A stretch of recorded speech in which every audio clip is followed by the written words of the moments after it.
Good morning. I'm Steve Wachowski. And our top story today is the trial of Dr. Engelbert Drake, eminent physician and surgeon at Plotagon's Art Garfunkel Hospital. Longtime viewers will remember that Dr. Drake was previously a suspect in a bizarre body part harvesting scandal, which rocked Plotagon back in 2015. However, no charges were ever brought against him and he has continued to practice since this time. Let's head over to Lucy Bon,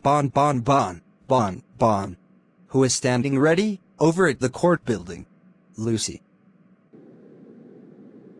Hi, Steve. Yes, I'm here on the steps of the Plotagon Supreme Court building, for day one of what is expected to be the 4-day trial of renowned surgeon Dr. Engelbert Drake. Dr. Drake is accused of serious medical malpractice, and we will hear from a number of those who claim to have suffered at his hand. I'm being told that the court is about to go into session, so let's get inside to hear the opening remarks.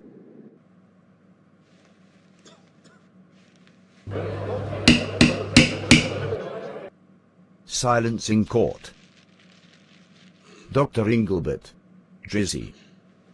Drake. That's me. Dr. Drake, you have been brought to this courtroom today to hear testimony from a number of witnesses who will make claim that you caused them significant emotional and physical harm and suffering as a result of reckless and unnecessary surgery. How do you plead?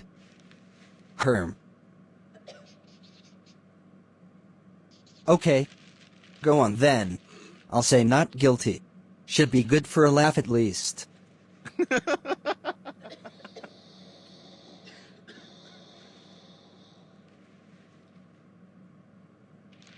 Dr. Drake, I notice that you appear before this court without counsel. Are we to take it that you intend to conduct your own defense? What do you mean? You don't have a lawyer, Dr. Drake. Of course I have a lawyer. He's sitting right here, beside me. In fact, he's the finest lawyer in the whole of Plotagonia. Isn't that right, Mr. Henry Hedgehog QC? You see? Can we proceed now? I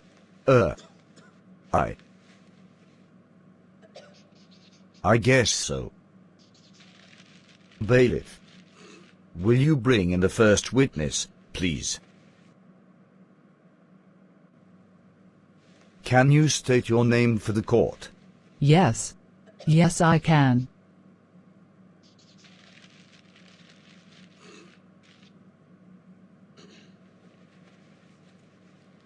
Well then.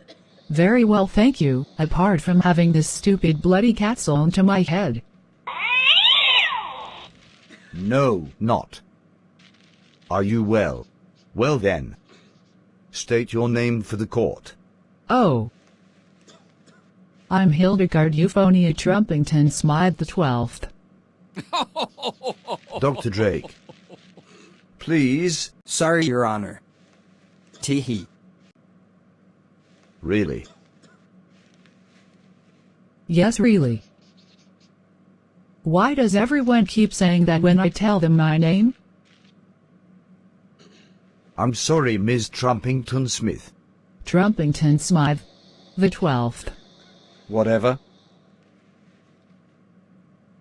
I'd like to get on with this. Can you tell the court about the events which led up to your surgery, and in particular your expectations for its outcome? And don't just say yes. Yes, Your Honor. I'll never forget that fateful day. I wanted my nose to be thinner and more elegant looking, so I booked a rhinoplasty through my local GP. I'd arrived at the hospital to be advised that Dr. Drake would be undertaking the procedure. Go on.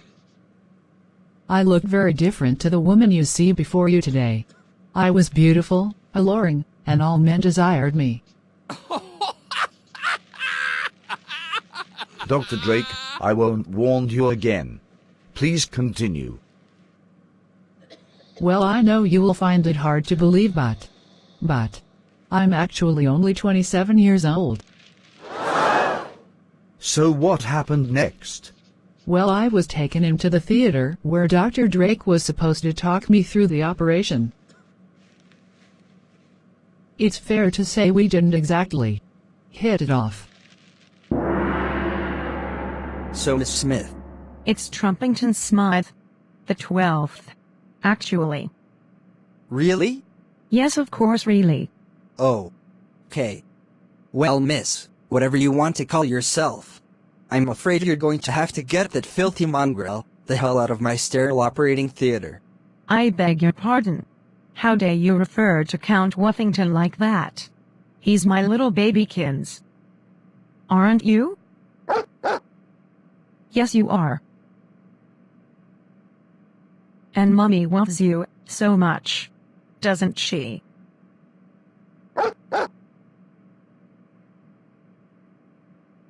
I don't care whether he's the freaking Duke of Argyle. He can't stay in here. Besides, I've never trusted anyone who keeps dogs. Dogs are needy, feeble slaves. Now cats. Cats are another thing altogether. Intelligent, single-minded, meticulous about their appearance. Just like me. Give me a cat every time. That's why I have 12 of my own. Ooh? No. Cats. Yuck. I hate cats. In fact, I hate cats so much. Every time I see one when I'm driving in my car, I run it over. You do what? I flatten it, I squish it into the ground, then reverse back over it to make sure it's dead. You do. What? So much for your intelligent cats. They can't outsmart a Mercedes.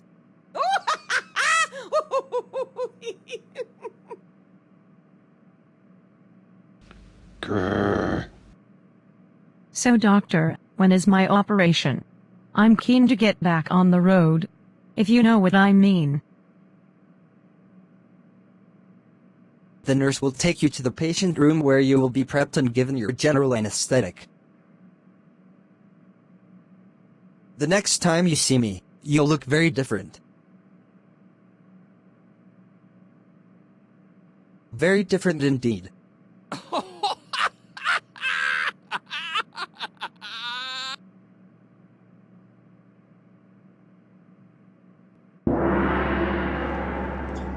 When I awoke, I had undergone extensive reconstructive surgery which aged me, affected my eyesight, and resulted in a disgusting, smelly, flea-ridden moggy being attached to the top of my head.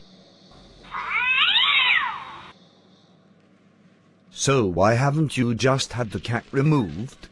Because that fiend attached its tail to the stem of my brain, meaning that any attempt to remove it would kill me. And why do you think Dr. Drake inflicted such an unusual surgery upon you? Well, it's clear to me that he saw it as some form of ironic punishment. Given my view of cats, he felt that having one permanently upon my head would serve as a reminder of my previous attitude. That is indeed shocking. Dr. Drake, do you or Mr. Hedgehog have any questions for the witness? What do you think, Henry Hedgehog QC? Do we have any questions for the nasty lady? Good one, Henry. That's just the kind of incisive line of questioning I am paying you for. Miss Pumpington Jones. Trumpington Smythe. Whatever! My counsel has advised me to ask you. 1 second, Dr. Drake. Yes, Your Honor. Why is your counsel unable to ask questions for himself? Although I would imagine the court can answer that question for itself. He's lost his voice, Your Honor. He has a bad cold. Has he lost his voice completely? Or is he just a little hoarse? No, Your Honor. He's just a little hedgehog. Well, I walked straight into that one. Proceed, Dr. Drake. With caution. Once again, Miss Pumpington Hive. It's Trumpington. Oh, forget it. Herm. Yes, I am getting to it, Henry. My counsel has advised me to ask you 2 questions. Firstly, is it not in fact the case that you were desperate to have the cat, who, for the court record, is formally known as Leonardo da Fuzzy Paws, attached to your head? That was the purpose of your surgery, and you were initially delighted with the outcome? No. Aha. You fell into my carefully. Oh. I was kind of hoping you would say yes. That didn't work, Henry Hedgehog QC. I'll steam in with question 2. You're right. She won't know what's hit her. Miss Trumpington Smythe the 12th. Whatever. Oh, hang on, that's actually right. Given that all who come to the law do so with an expectation of equity, and with the undeniable right of the people to seek recourse, be they the mightiest of kings or the poorest of beggars. Can you answer me this? Yes. Why are you such a big fat, stupid, poophead, who stinks of poo and eats poop for her breakfast? Dr. Drake. That is outrageous. Henry Hedgehog QC, counsel your client or I will find him in contempt of court. My God. I'm giving legal instruction to a non-existent woodland creature posing as a barrister. I only said what we're all thinking. Dr. Drake. Enough. Ms. You know. Whatever. Thank you for your testimony. You are excused. Thank you, Your Honor. And I think that the court has heard enough for one day. I warn you, Dr. Drake, that if there is any repeat of today's behavior, you will spend tomorrow night behind bars. Yes, Your Honor. Of course, Your Honor. Finally enough. I'll be standing behind some bars about 10 minutes after we get out of here. Make mine a triple G and very little T, Henry Hedgehog QC. Court is in recess until tomorrow morning at 10 a.m. And that brings to an end day 1 of this frankly astonishing trial. We'll be back tomorrow at the same time for what promises to be another intriguing day's testimony. Now it's back to Steve Wachowski in the PTV studio. Wow, just wow. I'm pretty sure that there's never been a trial like this in the history of plotagon. Will the judge be able to keep control on this tinderbox of a courtroom? Will Dr. Drake finally go gaga? And most importantly of all, where does Henry Hedgehog QC buy his shirts? Hopefully we'll get answers to these and many other questions tomorrow morning. So from everyone here at PTV, it's goodbye from me, Steve Wachowski.